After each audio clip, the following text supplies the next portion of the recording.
Aí está errado. Não é pelo fato dele ser da PRF que ele tem que acessar de casa. Não. Ele pode acessar se for dado a ele o direito. De casa. Uma coisa é ele estar aqui dentro. Se ele estiver aqui dentro da intranet, aí sim, ele é PRF, ele tem o direito de acessá-la. Sem problema. Agora, outra coisa é, ele está em casa.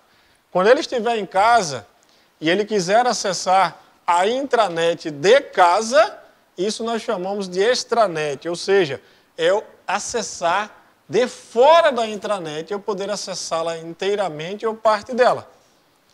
Mas a isso não é porque eu sou daquela empresa, sou daquele órgão que eu tenho obrigação de acessar. Não, que eu tenho o direito de acessar. Não, só se for dado a você esse direito. Tá certo? Por exemplo, auditor fiscal da Receita.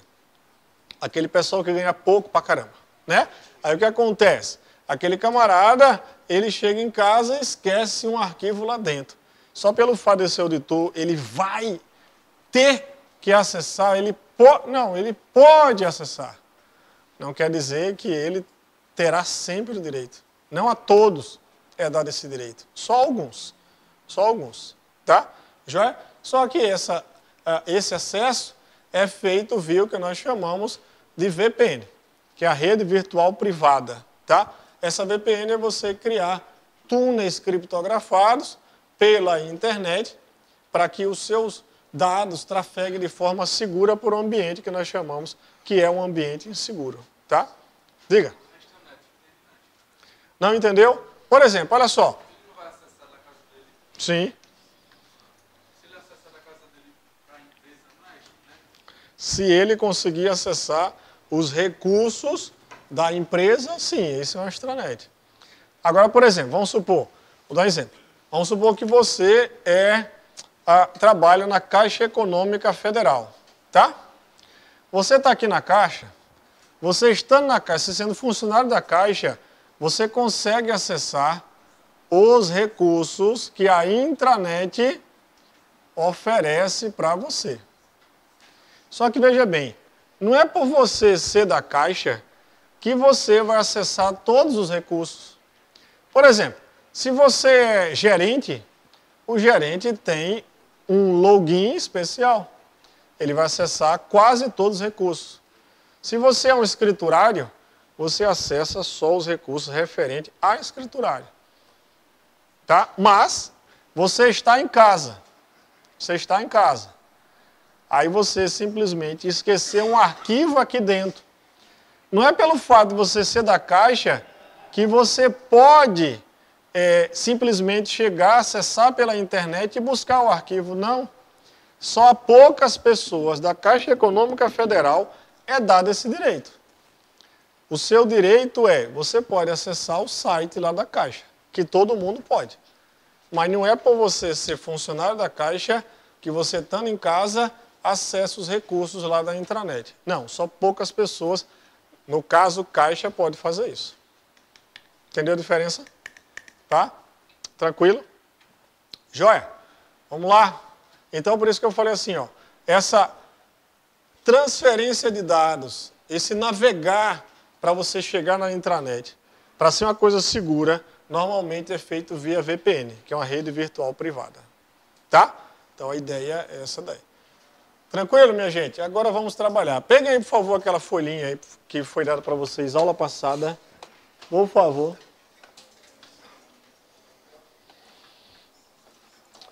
Nós paramos na quarta questão, vamos fazer da 15 em diante, por favor. Vamos fazer o que der, né? As outras a gente vai pulando aí o que nós não vimos ainda.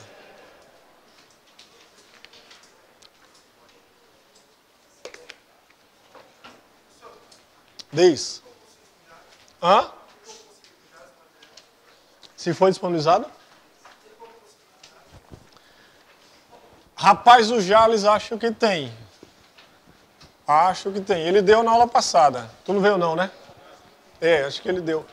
Marquem aí no caderno, ou onde vocês estiverem aí, marca aí. Quinta questão, qual é o gabarito, parará, e vocês vão marcando quando chegar vocês fazem uma observação, tá? A quinta questão, ele fala o seguinte. Ó, o sistema que converte os endereços numéricos citados no texto. Que texto? Um texto que tinha norma, coisa e tal, eu cortei, tá? O sistema que converte os endereços numéricos citados no texto para nome domínio é conhecido como DNS, né? Oi. Diga. Fala. No IP, se vai falar no IP, que ele hospeda o IP da pessoa que informa o DNS. No IP. Oi. Vamos lá. Vamos lá por partes, tá? É isso um exemplo De DNS? Não. Não. Não. DNS nós acabamos de ver, foi o que nós... Isso, muito bem, tá? Muito bem aí, viu? Joia, nada, sem problema. Ó, vamos lá. Quando nós começamos a aula, nós falamos sobre DNS. O que de acha é o tal do DNS? DNS, ele resolve os nomes, tá? Então, a ideia dele, o que é? É simplesmente pegar esse nome, apelido, que para as provas ele pode chamar isso aí de apelido, tá? No IP. Ou seja, na realidade, todo site, toda máquina que está na internet ou quer navegar na internet tem que ter um número IP. E com isso o que acontece? Eu preciso, tá? Eu preciso de alguém que diga onde é que estão essas páginas. Onde estão localizadas geograficamente essas páginas. Então, realmente, quem é que vai me dizer isso? É o nosso amigo DNS. É ele que vai fazer a inter-relação, ou seja, ele vai juntar o nome, o apelido com o IP, que é o site. Olha, entendeu não ainda? Tá. Tá, mas eu não entendi então o que você perguntou. Se eu quero hospedar um site, Você quer hospedar um site, tá. eu boto meu IP lá no sistema do programa. Você não. Quem te dá o IP para aquele site é justamente a empresa onde você está hospedando aquele site. Tá? Então, ou seja, por exemplo, se você está hospedando numa empresa chamada HostNet, a HostNet vai fornecer um IP para aquele seu site. Se você está hospedando o seu site numa empresa chamada UOL, essa outra empresa vai te dar um outro IP para esse outro site. Se você hospeda numa empresa chamada Amazon, a Amazon vai te dar um outro IP para aquele site. O nome do site continua sendo o mesmo, agora o IP depende do local onde você está armazenando o teu site.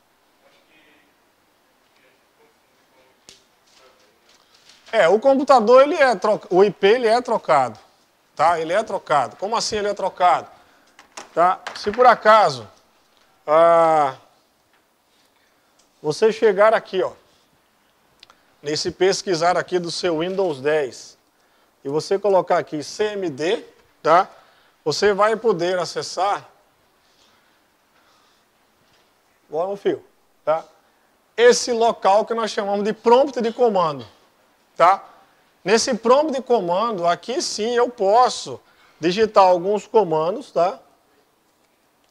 Isso, ipconfig /all, aí vamos colocar algumas coisinhas aqui a mais. E aí o que acontece? Ó, se você observar aqui, ele vai estar dizendo, ó, endereço IPv4, endereço IPv6. Aí ele diz lá os endereços. E aqui ele fala, ó, concessão obtida, concessão expira. Quando ele fala concessão obtida, eu tenho aqui, ó, foi obtido, concessão obtida quarta-feira, 16 de maio de 2000, e lá vai pedrada, hoje, né? E concessão, cadê? Concessão expira, tá aqui, quinta-feira, 17 de maio, parará, parará. Ou seja, vai que eu estou navegando pela internet. E eu continuo navegando o tempo todo e eu passo desse prazo que ele me deu aí de concessão expira. Se eu passar desse prazo, o meu ISP ele vai tomar a decisão automaticamente. Como assim? Ou ele renova essa concessão com esse mesmo IP, ou ele me dá um outro IP e renova esse prazo aqui para esse novo IP. Só que eu, usuário, para mim pouco interessa. Eu continuo navegando, tá? E aí você vai dizer assim, ah, beleza. Então eu vou tomar como base isso daqui, concessão expira. Quando chegar próximo, uns 2 minutinhos antes, eu vou lá e faço um ataque em determinado site. E aí derrubo o site, faço uma bagaceira. Por quê? Porque mudou o meu IP, ninguém vai me prender. Não, mas não tem o ISP? O ISP, ele está com todos os seus dados de navegação. Isso nós vimos aula passada. Tá? Beleza? Tranquilo? Joia. Então vamos lá. Bom, em frente e avante, tá? Então todo mundo aqui acertou. É o nosso amigo DNS. A resposta é correta, tá? Minha gente, olha, para quem está com o material, essa sexta questão, veja a questão que é para cansar vocês.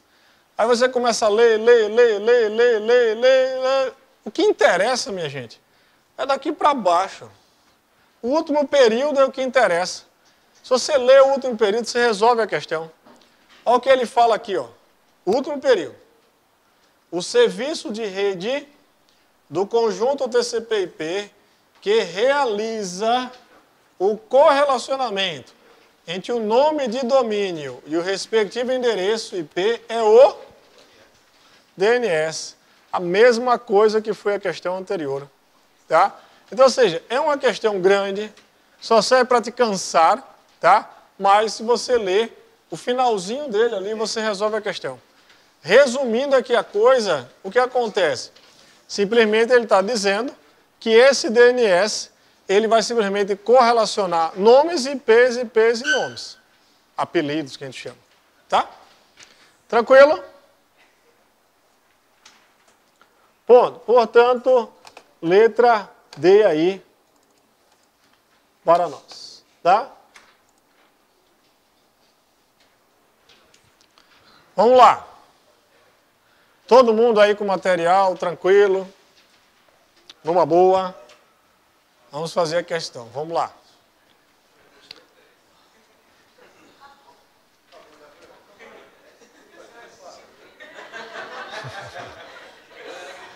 Vamos lá, sétima questão. Vamos lá.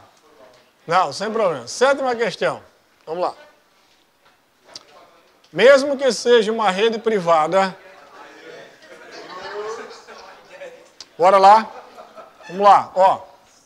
Mesmo que seja uma rede privada, de determinado órgão ou empresa destinada a compartilhar informações confidenciais, uma intranet poderá ser acessada por um computador remoto localizado na rede mundial de computadores, a internet. Certo ou errado?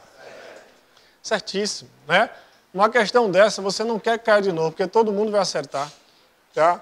Então, diga aí. Porque na verdade o que acontece? Aqui ele não está dizendo que efetivamente você, obrigatoriamente, né? Você poderá ser acessado. Beleza, isso mesmo. Portanto, a questão está correta. Certíssimo, certíssimo. Vamos lá. Oitava questão. O sítio de busca Google permite que o usuário realize pesquisas utilizando palavras e textos, tanto em caixa baixa quanto em caixa alta. Certo ou errado? Olha, quando a gente fala aqui caixa alta e caixa baixa, na verdade a tal da caixa alta seria uma maiúscula um pouco menorzinha. Tá? Então, ou seja, ele não é exatamente a maiúscula como nós o conhecemos. É a maiúscula, mas um pouco menor. Dá na mesma. É a mesma coisa que você dizer assim, ó, eu vou pesquisar tanto em maiúsculo quanto em minúsculo. Lógico, isso não interessa para o Google. Você vai conseguir fazer isso daí. Tá? Tranquilo? Tranquilo. Vamos em frente. Vamos em frente. Bom, certa questão. Nona questão. O Facebook, sítio de serviço de rede de propriedade do governo dos Estados Unidos, da América, permite interação online entre pessoas. Certo ou errado? É isso que eu quero saber, se é do governo ou não. Exatamente. Ele é do nosso amigo Zuckerman, né? Nosso amigão, aquele camarada que tem pouco dinheiro, coitado. A gente tá até entrando em falência, o bichinho. Tá? Então, ou seja, a questão aqui está errada.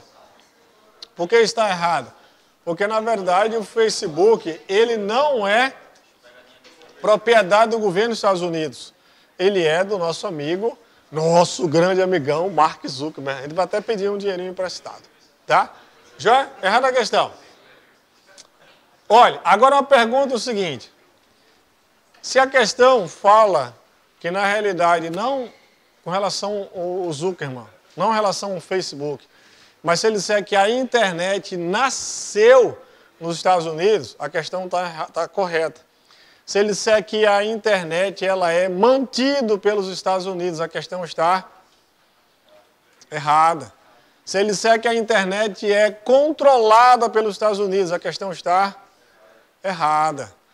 Ele não é controlado, simplesmente nasceu nos Estados Unidos, mas não é controlada pelos Estados Unidos. Ela não é mantida. Não, existe um pool, que no caso todos os países do mundo inteiro hoje fazem parte da internet. Então, cada um tem a sua contribuição hoje na internet. Tá? Não. Agora, se você perguntar o seguinte, professor, mas eu li um artigo muito legal, onde ele falava que, na realidade, todas as informações da internet passam pelos servidores dos Estados Unidos. Está certo isso? Olha a pergunta. Olha só. Podemos afirmar que todas as informações que trafegam na internet passam pelos servidores dos Estados Unidos. Certo ou errado? Muito bem, certo. Todo mundo acertou, né? O bom, minha gente, é quando a gente erra em conjunto, né? Quando a gente erra só, é chato. Você erra sozinho, pô, acertei só, mas acertei, todo mundo acertou. Errei, mas todo mundo errou também, né? O bom é isso, é o cara errar unido, tá? Beleza, minha amiga? Pelos servidores dos Estados Unidos, tá? Diga. Por quê? Porque, na verdade, como a internet ela nasceu lá, tá? Aqueles servidores DNS raízes, os servidores DNS raízes, eles, a grande maioria deles, né? Eles ainda se mantêm nos Estados Unidos. Para os Estados Unidos, né? Pelo seguinte, o que acontece? Isso é uma coisa mais profunda, né? Não cai na sua prova, mas já que você perguntou, é o seguinte, na realidade, os outros governos do mundo inteiro tentam dividir um pouco mais esse bolo, tá? E pegar o quê? Com que essa administração, vamos assim dizer, não fique tão centralizada nos Estados Unidos. E comece a dividir o bolo. Mas os Estados Unidos, até hoje, não liberou isso daí. Tá? Então, ou seja, por que eles querem isso? Questão de segurança para os Estados Unidos. Como todas as informações passam por lá, eles podem filtrar todas as informações. Aí você diz, meu irmão, é informação pra caramba do mundo inteiro. É por isso que eles estão fazendo no deserto, não sei o que lá das contas, o maior servidor do mundo. Correspondente a você poder, a NSA, né? Correspondente a você poder armazenar 500 anos de história mundial. O que eles querem? Fazer uma coisa que nós chamamos de data mining, que é você mineração de dados. Tá? Mas, enfim, não cai na sua prova. Fala. Outra pergunta. Tem como algum país ser isolado desse da internet? Tem, basta cair a internet. Ou então não passar lá o cabeamento. Se não passar o cabeamento, está isolado. Tá? Isso é disso. Hoje em dia, viu? Hoje em dia, pouquíssimas localidades estão isoladas, mas estão isoladas por conta de falta de estrutura mesmo. Tá? Porque não vale a pena levar a estrutura até lá. Mas Todos os países estão interligados. Todos. Agora, cada país usa a administração que bem convém a eles. Por exemplo, na época da Copa do Mundo, que foi na China, eles criaram, e o pessoal brincava, que o maior desafio dos repórteres internacionais era saber qual deles seria o primeiro a romper o firewall da China. Porque o que é o firewall? Nós acabamos de ver rapidamente que um firewall, ele na verdade é uma porta, um muro de fogo. Tá? Então, na China, o governo tem um controle sobre as informações da internet. Então, por exemplo, lá se você colocar assim, governo americano, só sai coisa ruim. Mas não sai tudo, mesmo sendo Google, Os caras bloqueiam tudo, tem um grande firewall na China. Tá? Então, as informações que são vinculadas dentro daquele país, como China, Coreia do Norte e assim por diante, ele é controlada pelos seus governos. Mas eles estão interligados à internet. Mas que você pode isolar, pode, desde que a estrutura não vá até lá. Tá? Você pode fazer isso. Muito difícil, mas hoje em dia, mas pode. Beleza? Beleza. Bom, questão errada. 10ª questão. Em um navegador web, a opção incorreta em relação ao conceito de cookies é... Professor, o que de acha é cookies? Pois é, vamos lá. Cookies são aqueles biscoitos muito gostosos que a gente, com fome, estamos loucos para colocar para dentro, né? Mas olha só, além dos biscoitinhos gostosos, os cookies na internet é um pouco mais, tá? Deixa eu só andar aqui um pouquinho, por favor. Vamos lá. Isso, não chega mais não. Vamos embora. Tá? O cara vai e acabou com os cookies, tá? Então, ou seja, os nossos amigos cookies são esses camaradas aqui, ó. Olha que legal. Cookies gostosos, tá? Na realidade, os cookies, eles são arquivos textos, se você observar aqui, ó, são arquivos textos, onde ele vai guardar algumas informações relevantes suas, né, relevantes para o site. Como assim? Quando você vai comprar num determinado site, como Submarino, Americanas, Mercado Livre, você tem que fazer um cadastro. Tem que colocar o seu nome, endereço de entrega, o cartão de crédito, o seu e-mail, parar. Todas as informações são gravadas no cookie? Não. São gravadas como seu nome, seu endereço, seu e-mail, seu telefone, seu navegador, seu IP. Mas não tudo. Portanto, já adiantando uma questão de parte de segurança da informação, onde ele vai fazer a seguinte pergunta: podemos afirmar que os cookies carregam códigos maliciosos? Não. Os cookies não carregam códigos maliciosos. Tá? Por quê? Porque são arquivos textos, arquivos TXT. Certo? Tranquilo? Joia. Então, ou seja, os cookies, eles têm alguns campos, como nome, endereço, carregam alguns campos, guardam alguns campos. Nome, endereço, se você, às vezes, depende, CPF e assim por diante. Mas não fazem mal, não diretamente, né, para nós. Beleza? Então, vamos lá. Ele quer dessas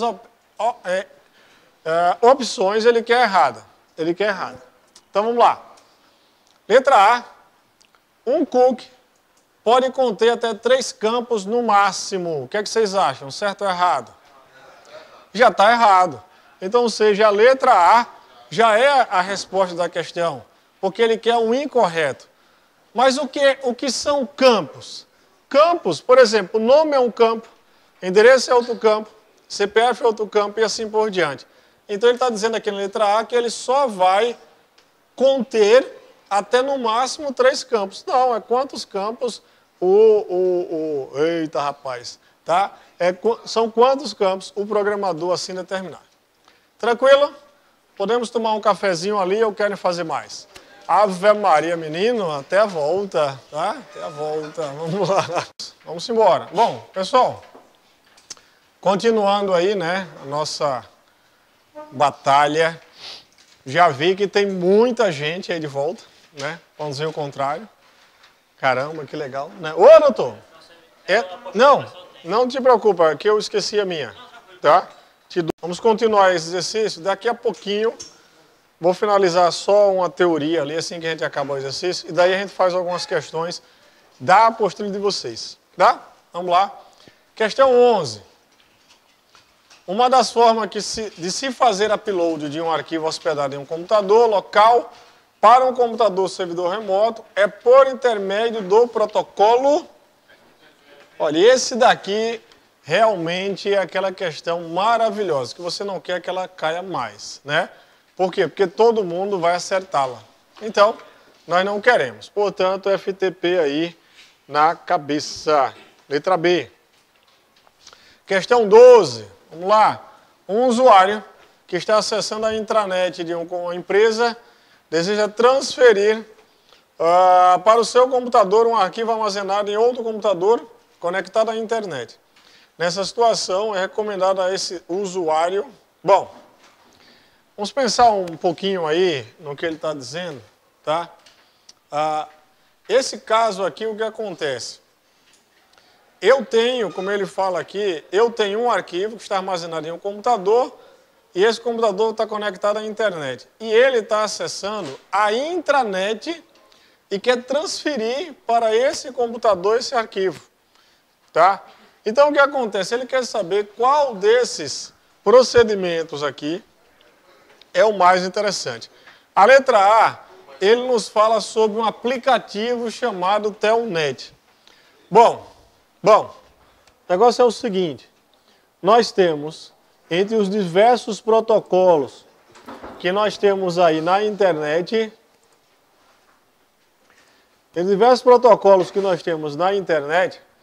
nós temos um aqui, ó, chamado Telnet. Esse nosso amigo aqui chamado Telnet, ele é um protocolo antigo, velho, tá? Que hoje em dia a gente quase não utiliza. Nós usávamos na época passada, para a gente fazer uma conexão através de terminais, tá? Onde nós transferíamos lá do servidor aquela tela para o terminal. Então, ou seja, é uma coisa bem antiga, não tem mais segurança, nós não utilizamos mais, tá? Então, essa letra A, ela não tem nada a ver com o que ele quer transferir um arquivo, nada a ver. A letra B, ele nos fala usar o aplicativo SSH, visto que se trata de transferência de arquivo de um ambiente inseguro para um ambiente seguro. O SSH é uma das várias ferramentas, mas a mais utilizada, tá? Para você fazer transferência, ou seja, para você criar aquilo que nós chamamos de VPN, que é a tal da rede virtual privada. Ou seja, aqueles túneis criptografados. Então, quando você transfere os seus dados pela internet, da internet para a intranet, tá? Normalmente nós fazemos isso via o que nós chamamos de VPN, tá? E aí nós vimos isso aqui atrás, quando nós falamos sobre intranet e o professor não está aqui. Desculpe, quando nós falamos sobre extranet, tá? Então, ou seja, nós falamos sobre VPN quando nós falamos sobre a tal da extranet. Ou seja, você está de casa e quer conectar a intranet, faz isso via túneis virtuais. Portanto, ainda não é a resposta da questão. O que ele quer aqui é transferir um arquivo. Letra C. Solicitar auxílio do administrador da intranet, que é o único usuário de uma rede interna com privilégio para acesso à internet. Esse aqui a gente já elimina todo porque não tem nada a ver, tá? Letra D. Utilizar o FTP, protocolo que permite a transferência de arquivos entre computadores. E aí? Certíssimo, tá? Essa é a ideia. Então, ou seja, na verdade o FTP é protocolo de transferência de arquivos. Então, ou seja, é justamente o protocolo utilizado no caso dessa questão aí, quando você quiser transferir. Tranquilo? Letra D é a resposta. Por que não? Diga. Rapaz, eu nem sei. A 11ª foi a 10ª FTP. FTP. Questão 11, FTP. A questão 12, também é o nosso amigo FTP, letra D. Tá? E esse aqui, gente, chama a atenção para vocês para a prova CESP. Tá? Como assim prova CESP? Aqui ele fala aqui, ativar a ferramenta DHCP. O nosso amigo DHCP, ele é um protocolo bastante, que se chama muita atenção em prova CESP. Tá? Ou seja, o DHCP, ele é um protocolo para distribuição de IPs automaticamente dentro de uma rede de computadores. Então coloque isso na sua mente, ou seja, você quer distribuir automaticamente, configurar automaticamente a sua máquina numa rede, tá? Você utiliza o DHCP. Como assim? Por exemplo, eu vim aqui, conectei a máquina e liguei a máquina e conectei na rede Wi-Fi do curso. Automaticamente foi me dado aqui um IP e configurado para que eu pudesse acessar a internet. Isso é feito via protocolo DHCP. Você vai ao shopping, pega o seu celular e conecta à internet. Tá, você consegue conectar e acessar a internet, por quê? Porque é dado a você um IP. Esse IP é dado a você via protocolo DHCP. Tá? Então, diga. É o protocolo utilizado para distribuição automática de IPs dentro de uma rede. Protocolo utilizado para distribuição automática de IPs dentro de uma rede. Tá? Muito utilizado no estilo certo e errado do CESP. Eles gostam de DHCP. Certo? Vamos lá. Bom, então, acho que dessa folhinha aí nós acabamos aí, né? Joia, dessa folhinha aí a gente acabou. Daqui a pouquinho eu faço algumas questões aí com vocês. Deixa eu só finalizar aí esse assunto. Pessoal, vamos falar aí rapidamente para a gente finalizar essa parte da internet. Vamos falar sobre computação em nuvem, tá? Quando a gente fala sobre computação em nuvem, a gente pensa aí em computadores lá, olhando para a nuvem, os computadores estão voando, tá? Não é bem assim que a coisa funciona, tá? Na realidade, quando a gente fala computação em nuvem, nós, na verdade, estamos falando de diversas aplicações, diversas ferramentas que elas não são locais. Quando a gente fala local, o que acontece? Elas não estão na nossa máquina. Elas estão na nuvem, em algum local que você não sabe. Só que não é a sua máquina. Por exemplo, vocês aqui acessam o Gmail e o Gmail, ele tem uma ferramenta. É disponibilizado para nós, né? É disponibilizado uma ferramenta chamada Google Drive. Alguém já utilizou essa plataforma? Tá? Então, ou seja, o Google Drive, eu garanto que a grande maioria das pessoas que já utilizaram, ou utilizaram o Dropbox, né? Tá? Essas ferramentas, eu garanto que a grande maioria só utilizou para armazenamento de dados nas nuvens. Fora do seu computador. Não local. Fora do seu computador. Só que o Google Drive, ele oferece muito mais do que só armazenamento. Ele oferece justamente uma gama de aplicações que você pode utilizar, não na sua máquina, mas nas nuvens. Como assim? Quando nós falamos aqui, ó, sobre esse camaradinho aqui, o Office, olha, vamos comprar uma televisão 55 polegadas. Tá? Ó, Office 365, tá? Esse camaradinho aí, o Office 365, ele é justamente um exemplo, um dos vários exemplos, tá?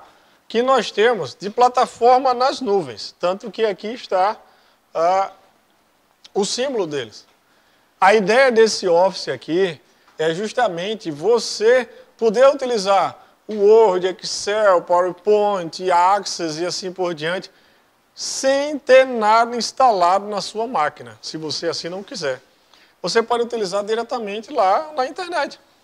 Você acessa o site Microsoft, você simplesmente faz o seu login e sua senha, aí você usa o Word nas nuvens, você usa o Excel nas nuvens, você usa o PowerPoint nas nuvens, sem ter instalado na sua máquina. Aqui a plataforma Google Drive, ela oferece também algo parecido com isso. Ou seja, você tem aqui um editor de texto nas nuvens, você tem planilha nas nuvens, você tem toda a apresentação nas nuvens. Ou seja, eu não preciso ter instalado na minha máquina. Posso fazer tudo lá, desde que eu tenha um acesso à internet. Por exemplo, essa apresentação que eu uso para vocês, tá? Ela não está instalada na minha máquina. Ela não está gravada na minha máquina. Ela está na nuvem.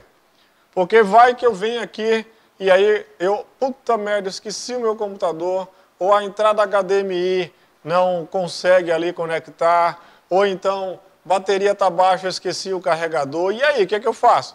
Está na nuvem. Basta o nosso amigo já disponibilizar aí uma máquina, eu acesso e pronto, acabou-se. Está tudo lá. Certo? Então, ou seja, isso facilita. Só que aí a pergunta é, eu sei onde de acho está o meu arquivo? Você diz, está na internet, meu filho. Não. Eu quero saber fisicamente onde o seu arquivo está. Gravado. Você não sabe. Você sabe que está fora do seu computador. Está em algum local lá na internet. Agora, onde ele está, você não sabe. Em algum servidor. Agora, qual é o país, qual é o local, se ele está num servidor só, você não sabe. Tá? Hã? Não. A ideia é essa, é não saber. A ideia é não saber. Por que não saber?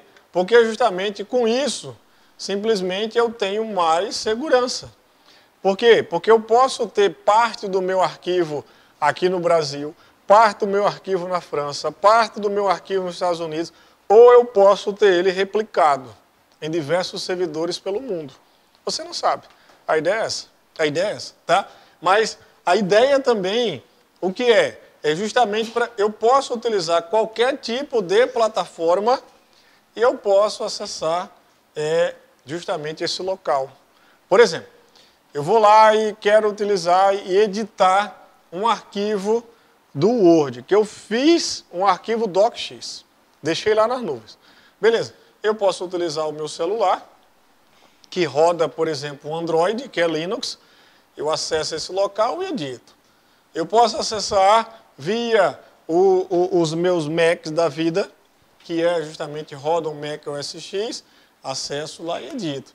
Eu posso utilizar o próprio Windows, vou lá e edito. Posso utilizar um Linux, servidor ou então desktop e assim por. Não interessa.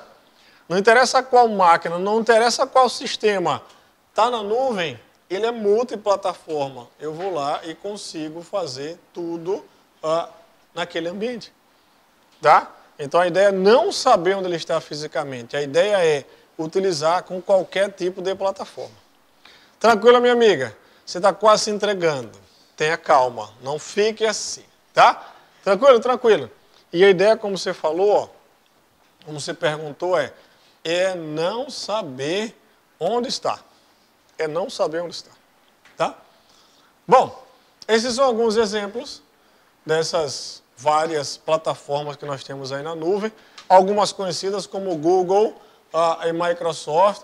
Alguns também conhecem a Amazon, mas nem todo mundo. Mas hoje é uma das maiores ou determinados momentos flutua e consegue superar o Google em termos financeiros, tá? Em termos financeiros, bolsa de valores, tá? Consegue superar. A Akamai é simplesmente hoje a empresa que consegue justamente, conseguiu, através de um novo tipo de algoritmo, à época, tá? Ela consegue vislumbrar as informações rapidamente que passam na rede. Ou seja, consegue gerenciar melhor essas informações que passam na internet. Tá? É uma das grandes empresas do mundo aí. Quem? Não, a Akamai, na verdade, ela gerencia essas informações, gerencia não. Ela consegue vislumbrar essas informações que passam aí na internet. Por exemplo, não sei se você lembra, eu acho que foi, nós temos 2018, eu acho que foi em 2016, o tempo está passando tão rápido, tá? Eu não lembro, que na internet apareceu um ransomware, que nós vamos ver, o que de achar o ransomware, chamado WannaCry. Tá?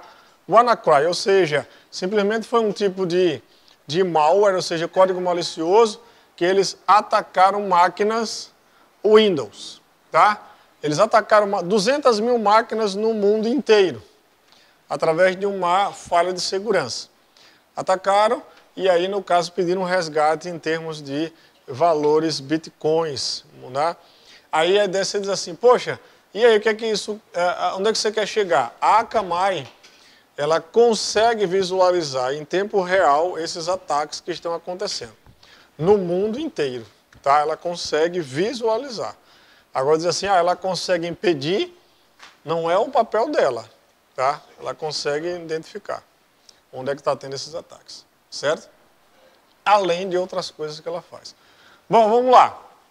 Isso aqui é um exemplo de outros termos que nós temos para finalizar essa parte da internet, que é o conceito do que é chat. Chat simplesmente é um bate-papo, vamos assim dizer, hoje em dia utilizado para te ajudar. No passado, na minha época, chat era justamente para a gente bater papo, tipo hoje você faz via WhatsApp. Tá? Então a gente utilizava bastante o Mirk, o Wirk, antigamente. Só que aí era uma coisa muito arcaico para os dias de hoje. A época era bom, mas para o dia de... Faz muito tempo. Nós utilizávamos 94, 95. Tá? Então, ou seja, muito antigo. Então a ideia é você ali trocar informações. E hoje em dia os chats você troca bastante informação através de atendimento online. Tá? Existe a grande maioria dos sites aí, você tem logo um atendente virtual que vai fazendo aquelas perguntas padrões. Quando você foge do padrão, ela te transfere para finalmente uma pessoa física. Tá? Mas normalmente o início é através de um virtual, um atendente virtual. Aqui nós temos o que nós chamamos de grupo de discussões. A ideia é a mesma do grupo de discussões ou grupos do WhatsApp, por exemplo. Você chega e cria um grupo do WhatsApp, que eu acho que aqui a turma deve ter, não sei. Vocês disseram que por enquanto está muito calado. Né? Por enquanto, quando o concurso sair, aí vai dar a gota. Né? Mas aí o que acontece? A ideia do grupo de discussão pela internet é do mesmo jeito, mesmo estilo de WhatsApp. Só que o WhatsApp, a interação é tudo mensagens instantâneas ali. Tá? E aqui é por e-mail. A troca por e-mail. Se por acaso você tiver 1000 pessoas cadastradas nesse grupo, as 1000 pessoas irão receber o e-mail. O camarada manda um e-mail para o administrador com uma pergunta. Essa pergunta é replicada para as 1000 pessoas. Aquela pessoa responde, as 1000 também vão receber. Nem arretado? Mas beleza, tá? Aí os cookies já vimos, já sabemos que são os cookies, além dos biscoitos gostosos. E aí agora vamos fazer algumas questões que vocês têm aí na sua apostila.